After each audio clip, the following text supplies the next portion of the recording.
KVK3 அஸ்ட்ராலஜரின் காலை வணக்கம்.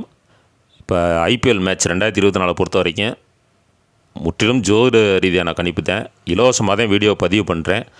இந்த வீடியோ பார்த்துட்டு நீங்கள் பணம் கட்டி ப்ளே பண்ணுறது அப்படிங்கிறது அது உங்களுடைய தனிப்பட்ட விருப்பம். இதுக்கு நானோ என்னுடைய யூடியூப் சேனலோ பொறுப்பு இல்லை அப்படிங்கிறத நீங்கள் புரிஞ்சுக்கிறணும். அது மட்டும் இல்லாமல் KVK3 அஸ்ட்ராலஜர் அப்படிங்கிற பேரில் டெலகிராம் சேனலும் வாட்ஸ்அப் குரூப்பும் நிறையா ஓப்பன் பண்ணியிருக்காங்க.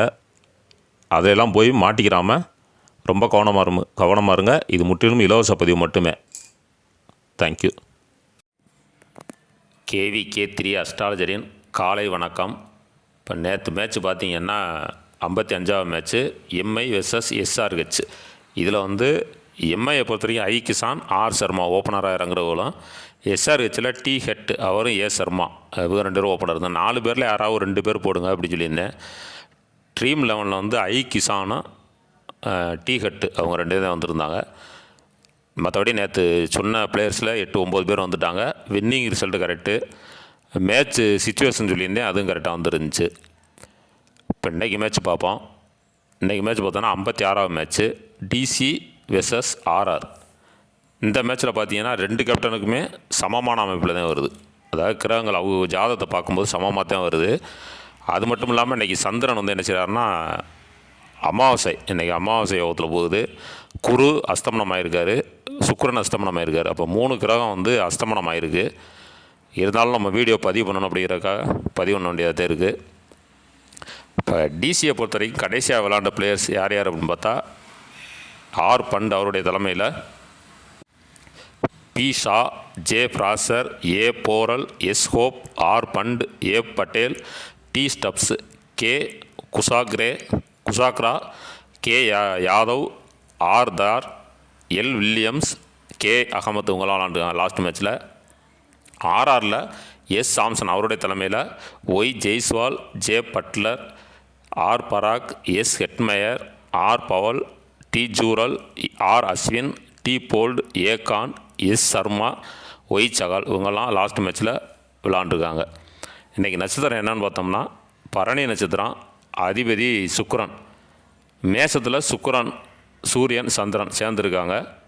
அப்படி தான் இன்றைக்கி மேட்ச் போகும். இப்போ DC ஃபஸ்ட்டு பேட்டிங் பண்ணால் யாராருக்கு நல்லாயிருக்கும் அப்படின்னு பார்த்தோம்னா, அதுக்கு முன்னாடி இன்றைக்கி லக்கணம் நேற்று மாதிரியே தான். அது எப்படின்னா விருச்சிக லக்கணத்தில் ஃபஸ்ட் இன்னிங்ஸ் முழுவதும் விருச்சிக லக்கணத்திலே நிற்கிது. செகண்ட் இன்னிங்ஸு விருச்சிக லக்கணத்தில் 30 நிமிஷமும், தனுசு லக்கணத்தில் 1 மணி நேரமும் நிற்கிது. இப்படி தான் இருக்குது மேட்ச் இன்றைக்கி. இப்போ டிசியை பொறுத்த வரைக்கும் யார் யாருக்கு நல்லா A Porel, S Hope, R Pant, A Patel, K Yadav, L Williams, K Ahmed. RRல Y Jaiswal, J Buttler, R Parag, R Ashwin, A Khan, S Sharma, Y Chahal இவங்களை எடுத்துக்கலாம். இப்போ 14 பேர் சொல்லியிருக்கேன் இந்த மேட்ச்சில். DC ஃபஸ்ட்டு பேட்டிங் பண்ணால் 14 பேர் சொல்லியிருக்கேன். இதில் லைன் அப் விட்டதுக்கப்புறம் நீங்கள் எப்படின்னு பார்த்து சேஞ்ச் பண்ணி போட்டுக்கிறோங்க.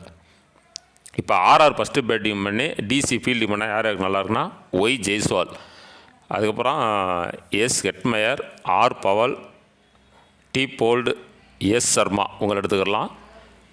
டிசியை பொறுத்த வரைக்கும் A Porel, R Pant, A Patel, T Stubbs, K Yadav, R Dar, L Williams, K Ahmed உங்களை எடுத்துக்கலாம்.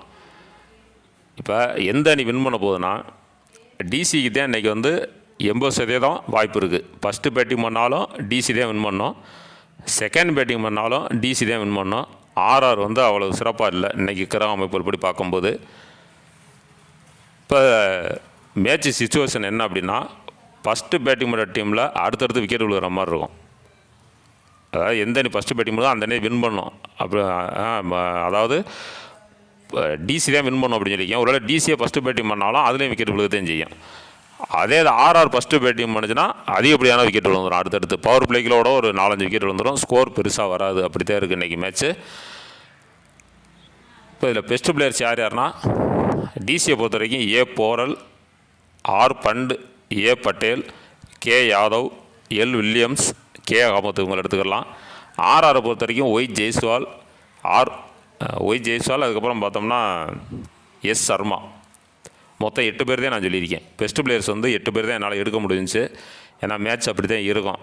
எல்லாருமே கலந்து பாயிண்ட் எடுக்கிற மாதிரி வரதுனால இப்போ ஒருத்தர் 30 பாயிண்ட் எடுத்துட்டாரு, இன்னொருத்தர் 31 பாயிண்ட் எடுத்துட்டாருன்னா அந்த 30 பாயிண்ட் எடுத்தவர் டீமில் வர மாட்டார், 31 பாயிண்ட் எடுத்தவர் உள்ளே வந்துடுவார். அப்போ அந்த வித்தியாசம் தான் வரும். இப்போ எந்த அணி ஃபஸ்ட்டு பேட்டிங் பண்ணுதோ அந்த அணியில் உள்ள பேட்ஸ்மேன்களுக்கு சிறப்பு இல்லை. பேட்ஸ்மேன்களுக்கு தான் அடுத்தடுத்து அவுட் ஆகிற மாதிரி இருக்கும். இல்லையா பாயிண்ட் ஒன்றும் பெருசாக இருக்காது. இப்போ 20 பாயிண்ட்டு இப்போ டிசி ஃபஸ்ட்டு பேட்டிங் பண்ணுதுன்னா பி ஷா அவர் ஒரு 20 பாயிண்ட்னா ஜெயபிராசர் அவர் 20 பாயிண்ட்டு அப்படி தான் போகும். ஆர்ஆர் பொறுத்த வரைக்கும் அதே மாதிரி ஒய் ஜெய்ஸ்வால் ஒரு 30 பாயிண்ட் அப்படின்னா அடுத்து வரக்கூடிய பேட்ஸ்மேனாக அதே அளவு தான் பாயிண்ட். அப்படிங்கிறப்ப பேட்ஸ்மேனுக்கு முக்கியத்துவம் கொடுக்க வேண்டியதில்லை, பவுலருக்கு முக்கியத்துவம் கொடுக்கலாம். ஏன்னா 2 சைடுமே விக்கெட் விழுகிற மாதிரி தான் இருக்குது. 2 சைடுமே விக்கெட் விழுகும். இப்போ டிசி சைடு ஒரு 8 விக்கெட் அப்படின்னாக்க ஆர்ஆர் சைடும் ஒரு 8 விக்கெட் விழுந்துடும். அப்படி தான் இருக்குது. ஸ்கோர் பெருசாக வர்ற மாதிரி இல்லை. பவுலர்ஸுக்கு முக்கியத்துவம் கொடுத்து பார்க்கலாம். ஃபஸ்ட்டு பவுலர்ஸுக்கு, அதுக்கப்புறம் பார்த்தீங்கன்னா ஆல்ரவுண்டர்ஸ், அவ்வளோதான். மற்றபடி விக்கெட் கீப்பருக்கும் சுமாராக தான் இருக்குது, பேட்ஸ்மேனுக்கும் சுமாராக. பேட்ஸ்மேனில் யாராவது ஒருத்தர் போடுங்க, விக்கெட் கீப்பரில் ஒரு பிளேயர் போடுங்க, ஆல்ரவுண்டர்லேயும் பவுலர்லேயும் அதிகமாக போட்டுக்கிறோம். அப்போ 11 பேர்னா 2 பேர் பேட்ஸ்மேனில் ஒரு ஆள், விக்கெட் கீப்பரில் ஒரு ஆள் போட்டுட்டிங்கன்னா மிச்சம் 9 பேர் வந்து கலந்து போட்டுக்கிறோம். ஒரு 4 பேர் ஆல்ரவுண்டர்லேயும் ஒரு 5 பேர் பவுலர்லேயும் போட்டுக்கலாம். இப்போ மேட்ச்சு யார் வின் பண்ணும் அப்படிங்கிறதையும் சொல்லியாச்சு. டிசி வின் அப்படிங்கிற மாதிரி எடுத்துக்கிறேங்க. டிசிக்கு தான் அதிகமான வாய்ப்பு இருக்குது இன்றைக்கி இருக்கிற அமைப்புபடி. நான் டிசியோடைய கேப்டனும் ஆர்ஆர் கேப்டனும் ஒரே மாதிரி வந்தாலும் டிசியோடைய கேப்டனுக்கு தான் அதிகமான பவர் இருக்குது. அப்போ பேட்டிங் பண்ணாலும் ஃபீல்டிங் பண்ணாலும் அந்த வின் பண்ணுது. மேட்ச்சு சிச்சுவேஷன் சொல்லியாச்சு, பிளேயர்ஸ் வந்து குறைச்சாச்சு. அந்த டிசி ஃபஸ்ட்டு பேட்டிங் பண்ணால் மட்டும் 14 பேர் சொல்லியிருக்கேன், அது பார்த்துக்கிறேங்க. ஆர்ஆர் ஃபீல்டிங் பண்ணால், ஆர்ஆர் ஃபஸ்ட்டு பேட்டிங் பண்ணால் 13 பேர் சொல்லியிருக்கேன். இன்றைக்கி இருக்கிற அமைப்புகள் படி லெஃப்ட் ஹேண்டடு வந்தாங்கன்னா அவங்களுக்கு முக்கியத்துவம் கொடுங்க. ஏன்னா இன்றைக்கி அப்படி தான் இருக்கும். அந்த கிரகங்களுடைய பார்வை வந்து லெஃப்ட் ஹேண்டட் மேலே விழுகுது. இப்போ இதில் யார் யார் லெஃப்ட் ஹேண்டட்னு உங்களுக்கு தெரியும்.